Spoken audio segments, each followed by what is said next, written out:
This property reverts to blood family now. Pack your bags and get out. Harold's voice filled my living room as I stood in the doorway, still wearing my black funeral dress from yesterday. I watched as he directed his sons to carry out my grandmother's antique chair, the one Daniel had loved sitting in while reading his evening newspaper. "You have no right to be here," I said quietly, as the chaos unfolded around me. Harold turned to face me, his weathered face twisted with satisfaction. "No right? This is family property, girl. Always has been, always will be.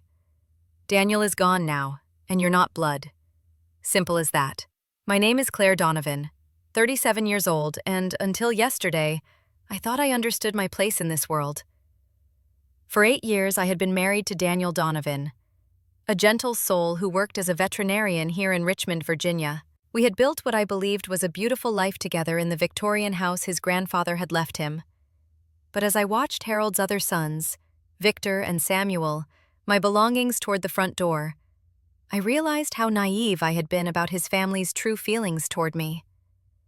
The morning after laying my husband to rest, I had returned home from my sister's house to find the locks changed and the Donovan men treating my home like their personal storage unit.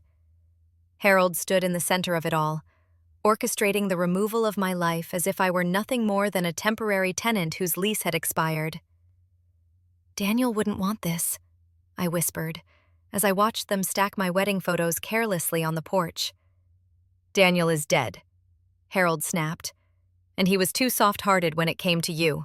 We told him from the beginning you were only after the family money, but he wouldn't listen. Well, that charade is over now." The words hit me like physical blows. 8 years of family dinners where I was tolerated but never welcomed. 8 years of conversations that stopped when I entered rooms.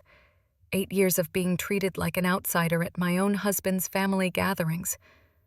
I had endured it all because Daniel asked me to, because he believed his family would eventually come around.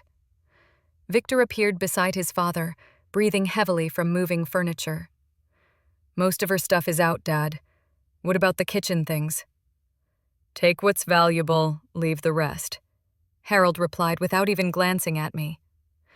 "She can have until sunset to collect whatever junk we don't want." As I stood there, watching, heart pounding, fists clenched, something cold settled in my chest. They had underestimated me completely, just as they always had. But what they didn't know was that Daniel had never underestimated them at all. My relationship with the Donovan family had been strained from the very beginning. When Daniel first brought me home to meet his parents 8 years ago, the reception was Arctic at best. I was a nurse from a middle-class family, someone who had worked her way through school and earned everything I had. To Harold and his wife, Eleanor, I was clearly beneath their veterinarian son who came from 3 generations of property owners. "She's very practical," Eleanor had said that first evening, her tone making it sound like a disease. I was helping clear the dinner dishes while Daniel spoke with his father about expanding the veterinary practice. "I suppose that's important in your line of work," she added with a faint, dismissive smile. The subtle digs continued through our courtship and into our marriage. They never missed an opportunity to mention the daughters of their friends, girls who had gone to private colleges and came from established families. When Daniel and I announced our engagement, Harold's first question wasn't about our happiness, but about the prenuptial agreement. "You understand, Claire, that family property has been passed down through generations," he had said, during what he called our pre-wedding discussion. "The house, the land, the practice, these things stay within the bloodline. Daniel is young and romantic, but business is business." Daniel had grown uncomfortable during that conversation, shifting in his chair beside me. "Dad, we don't need to discuss this now." "Actually, we do," Harold continued. "Claire seems like a sensible girl. I'm sure she understands the importance of preserving family legacy." I had nodded politely, forcing a smile, hiding my anger, not wanting to cause problems for Daniel. But inside, I was seething. The way Harold spoke about me, as if I were a gold digger plotting to steal their precious legacy, made my stomach twist with disgust. What they didn't realize was that I had never wanted their money or their property. I had fallen in love with Daniel because of his kindness, his dedication to healing animals, and his gentle spirit. But Daniel saw how his family treated me. He noticed the way conversations became stilted when I joined them, how holiday invitations came with subtle suggestions that I might prefer to work that day instead. He watched his mother rearrange seating at family dinners so I was always placed at the far end of the table. Most importantly, he heard the comments they made when they thought he wasn't listening. "Son, you could do so much better," Eleanor had said one Sunday afternoon while I was in the kitchen. I heard every word through the thin walls. "That girl is nice enough, I suppose, but she's not our kind of people." Daniel had defended me that day, his voice firm, protective. "Mother, Claire is exactly my kind of people. She's caring, hardworking, and she makes me happy. That should be enough." "Happiness is wonderful, dear," Eleanor replied. "But compatibility matters too. Think about your children, your future. Don't you want someone who can truly be part of this family?" The conversation had ended there, but the damage was already done. Daniel came into the kitchen afterward and wrapped his arms around me, apologizing softly. But I could see something shift in his eyes that day. A new understanding of just how unwelcome I would always be in his family circle. The moment that changed everything happened 3 months before Daniel died. We had attended his cousin's wedding, another Donovan family gathering where I played my usual role as the polite outsider. During the reception, I excused myself to use the restroom. When I returned, I found the family huddled in deep conversation about estate planning. "When Daniel goes, the property comes back to the family, right?" Samuel was asking his father. "I mean, she's not actually entitled to anything long-term, is she?" "Don't be ridiculous," Harold replied, his voice low but clear. "Wives get temporary rights, but family property always returns to blood. It's been that way for generations. Claire will get whatever Daniel leaves her in personal effects, but the house, the land, the practice, those all come back where they belong." Victor nodded approvingly. "Good. I was worried we might have legal complications with her involved." "The only complication," Eleanor added, with venom in her voice, "is getting her to leave peacefully when the time comes. You know how these types can be when money is involved." Daniel's cousin Leonard chimed in. "Maybe she'll remarry quickly and move on. Problem solved." The casual way they discussed my future widowhood, as if Daniel's death was an inevitability they were already planning around, made my blood run cold.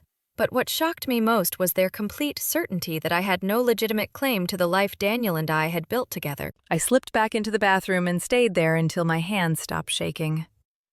When I finally returned to the reception, I found Daniel chatting with his elderly uncle about new surgical techniques for treating injured wildlife. His face lit up with warmth when he saw me, and he immediately pulled me into the conversation. "Uncle Harold was just telling me about the eagle they brought in last week," Daniel said, his eyes bright with professional interest. "Claire, you remember that case where the patient came in with similar wing damage?" As I listened to them discuss the intricate details of wildlife rehabilitation, I realized how much Daniel's family misunderstood him. They saw only the successful veterinarian who would inherit family property. They completely missed the man who stayed up all night nursing injured animals back to health, who donated his services to the local wildlife rescue, who chose love over their narrow definition of social status.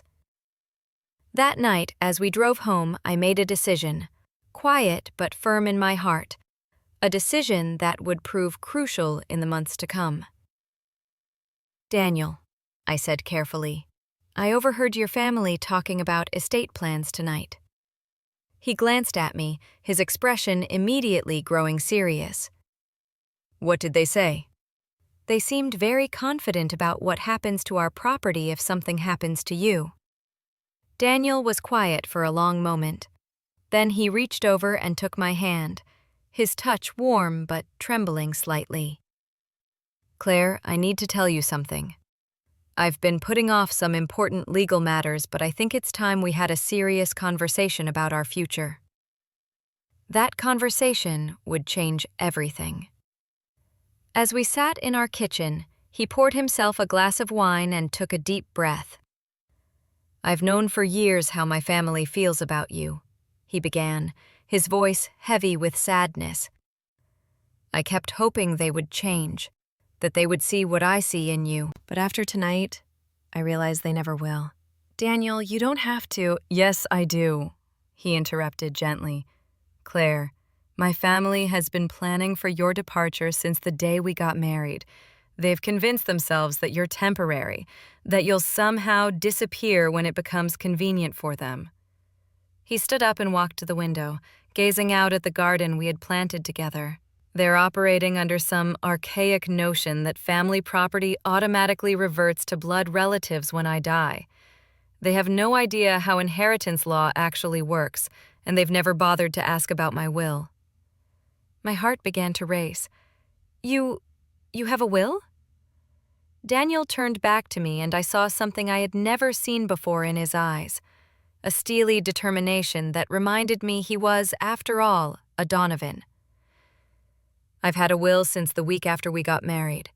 But 3 months ago, after that conversation with my cousin about his upcoming wedding, I decided it wasn't comprehensive enough." He walked to his study and returned with a folder thick with legal documents. "I've been working with Andrew Price downtown. Do you remember him? He handled the Johnsons' divorce last year."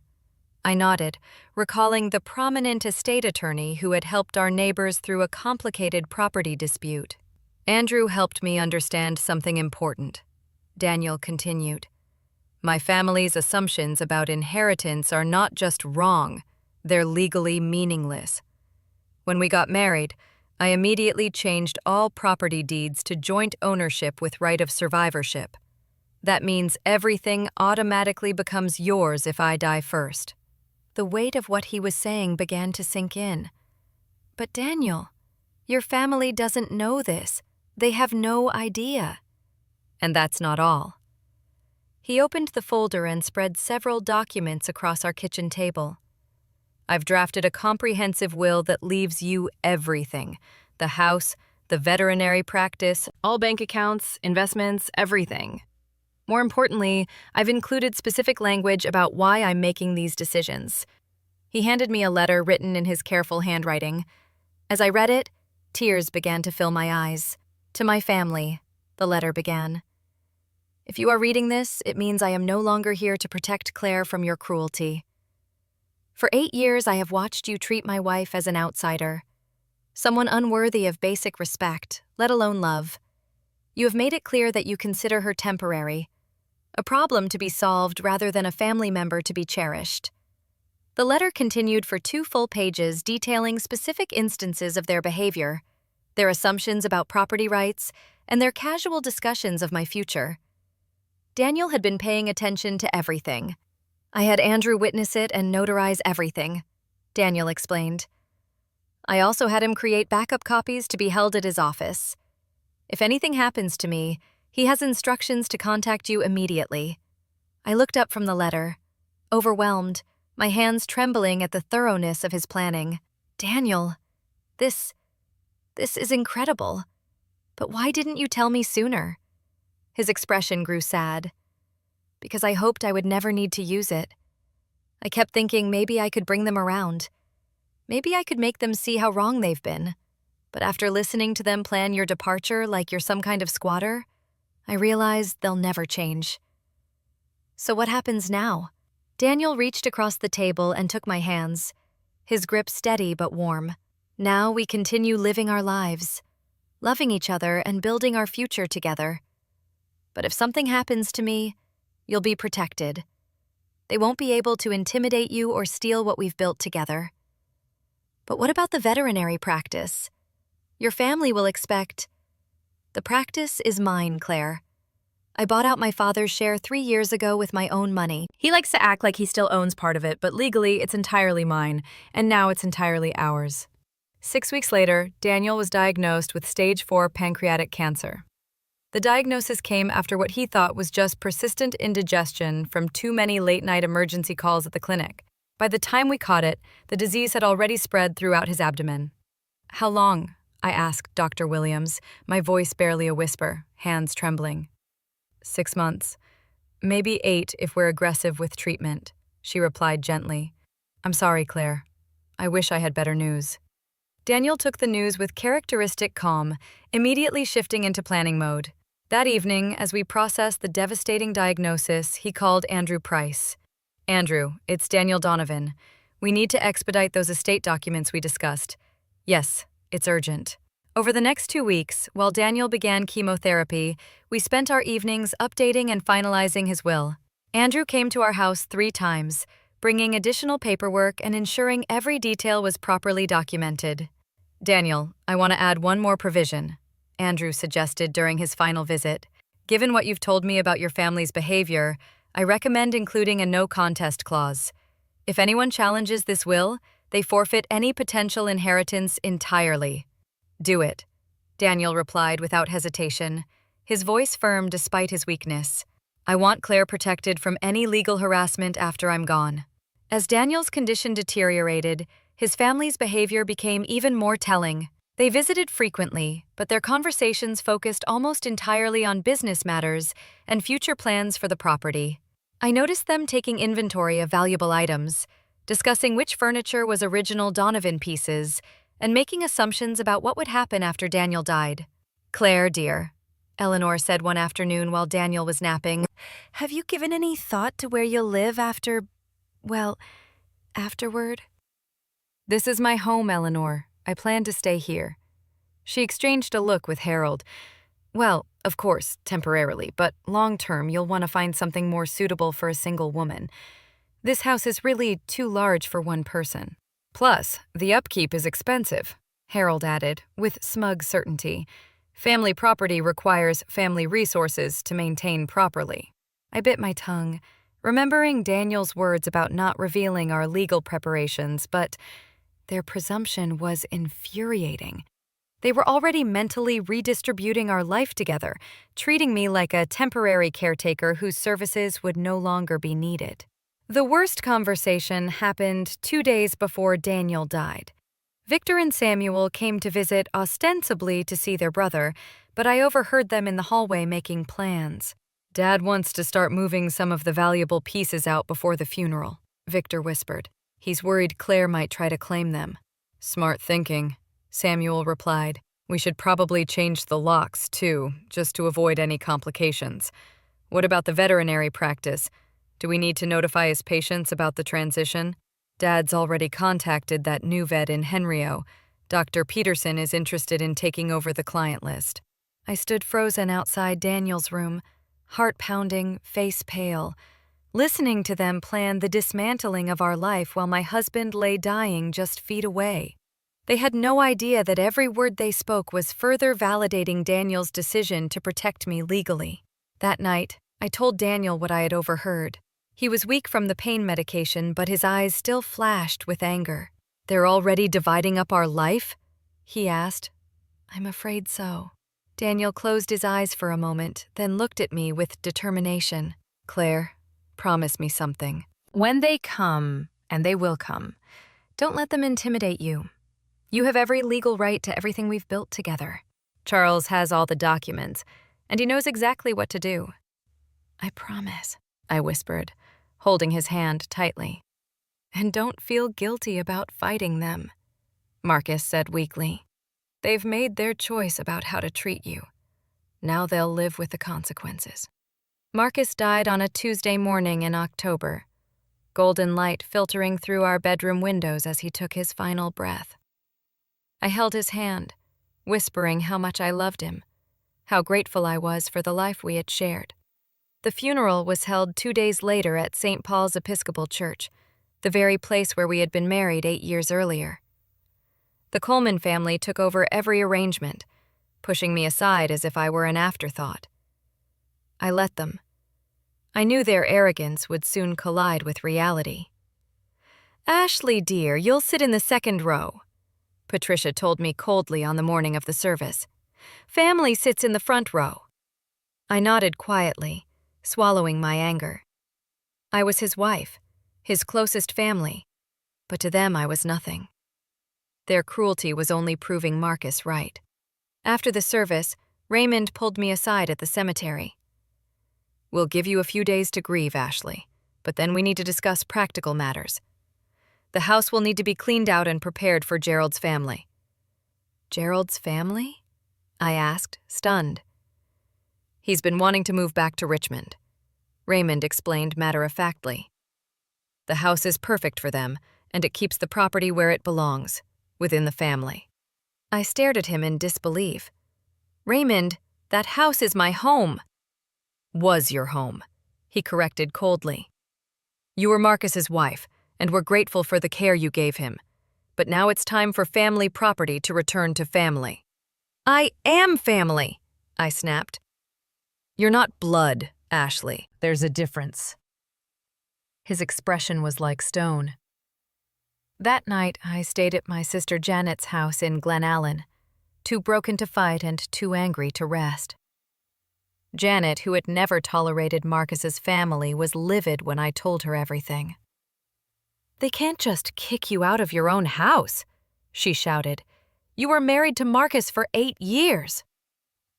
"They seem very confident about their legal position," I said quietly.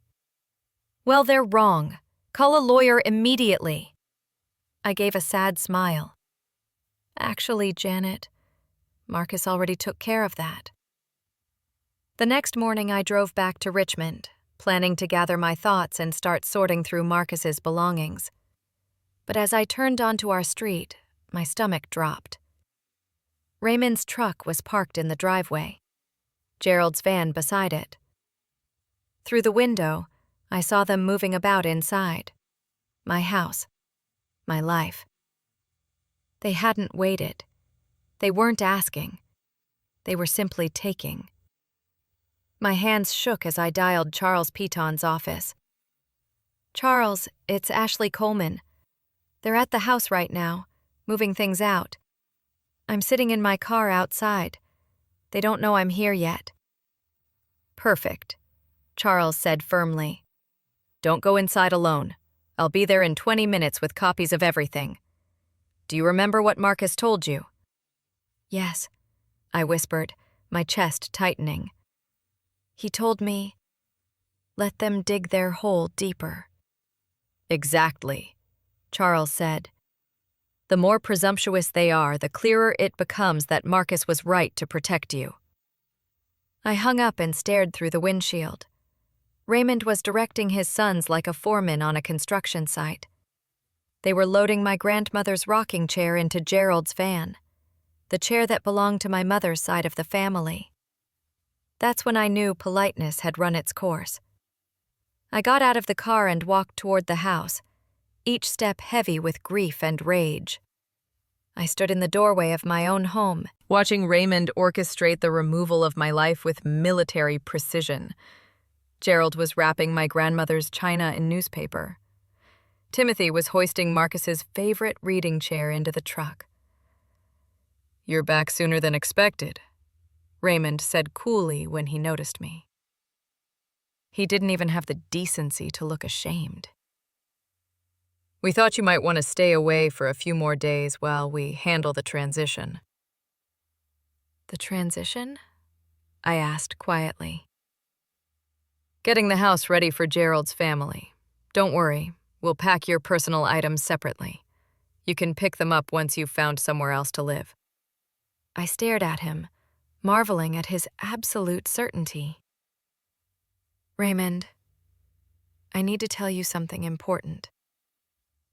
"What's that, dear?" he asked smugly. "You forgot one crucial thing." His expression shifted, the first crack in his confidence. "What do you mean?"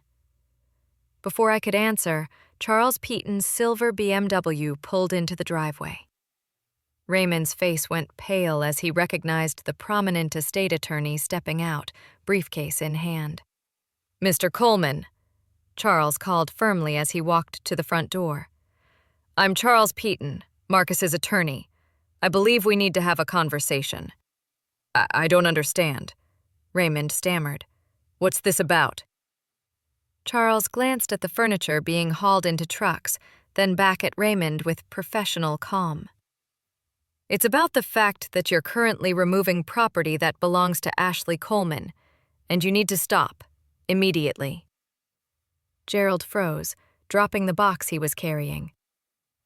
What are you talking about? This is family property.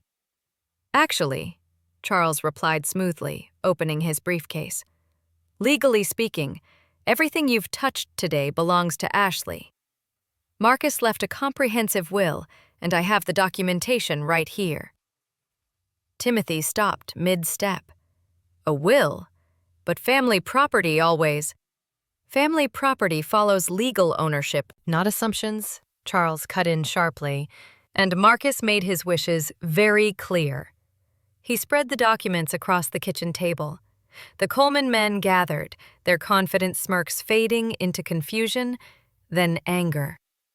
This will, Charles explained, his voice steady, dated 6 months ago and properly witnessed, leaves everything to Ashley Coleman. The house, the veterinary practice, all bank accounts, investments, personal property, everything. Raymond's face turned scarlet. That's impossible. Family property has been passed down for generations. You can't just give it away to outsiders. Mr. Coleman, Charles replied coldly. Your son owned this property outright. He could leave it to whomever he chose, and he chose his wife. But she's not blood family, Patricia snapped. Charles pulled out another document. Under Virginia law, spouses have automatic inheritance rights that supersede family traditions. And Marcus also changed all property deeds to joint ownership with right of survivorship. Even without this will, everything would have gone to Ashley automatically. Gerald looked stunned. You mean, we have no claim? To any of this? None whatsoever, Charles said firmly. In fact, by removing property without permission, you're technically committing theft. The room fell silent, except for the sound of Patricia's sharp, angry breathing. Raymond slumped into a chair, the weight of his miscalculation finally sinking in. There's more, Charles added, pulling out a final letter. Marcus left detailed instructions explaining exactly why he made these decisions. He began to read aloud. To my family. If you are reading this, it means I am no longer here to protect Ashley from your cruelty. For 8 years, I have watched you treat my wife as an outsider, someone unworthy of respect, let alone love. You've made it clear you see her as temporary, a problem to be solved, rather than a family member to be cherished. As Marcus's words filled the room, the Coleman family's faces grew ashen. Every slight, every cruel remark, every whispered assumption, they had all been recorded. Marcus had seen it all. And finally, Charles said, lowering the letter, Marcus included a no-contest clause. If any of you challenge this will, you forfeit any potential inheritance entirely. Raymond buried his face in his hands as the full scope of his son's final act of protection sank in. Within hours, the Coleman family was forced to return every item they had taken, including my grandmother's rocking chair that Gerald had already loaded into his van. The locks they had changed were replaced at their expense, and they were banned from entering the property without my explicit permission. For the first time, I felt Marcus's shield of protection around me. He was gone, but his love had left me untouchable. The veterinary practice that Raymond had already promised to Dr. Peterson remained mine. Mine to operate or sell as I chose. The family land they had always considered their birthright was now permanently outside their control. Their casual planning sessions about my supposed departure became living proof of how little they understood. Not just legal reality, but Marcus's true feelings about them. Patricia's carefully guarded social standing collapsed when word spread through her circle about how she and her family had tried to steal from their deceased son's widow. Gerald's grand promises to his wife and children dissolved overnight, forcing him to explain why the new home he had guaranteed would never exist. Timothy's smug assumptions about inheriting part of the veterinary practice cost him the job he thought was already his. But the most devastating blow fell on Raymond. #meta, sex deliberate he had commanded as the Coleman patriarch disappeared in a single week. Everyone now knew that his own son had not only rejected his values, he had done so deliberately and permanently by protecting me against them. The man who had spent decades lecturing others about family loyalty discovered that his son's final act was one of complete rejection of everything he represented. That evening, I stood in my kitchen, holding Marcus's letter, surrounded by the belongings his family had tried to strip away. And in that moment, I realized something profound. My husband's greatest gift was not the house, not the land, not even the money. It was the undeniable proof that our love was real, that I was worthy of his protection, that sometimes the quietest people fight the hardest battles for those they love. The revenge was complete, not because I had planned it, but because Marcus had seen his family's true nature years before I did. Quietly, methodically, he built walls around our love, walls they could never breach.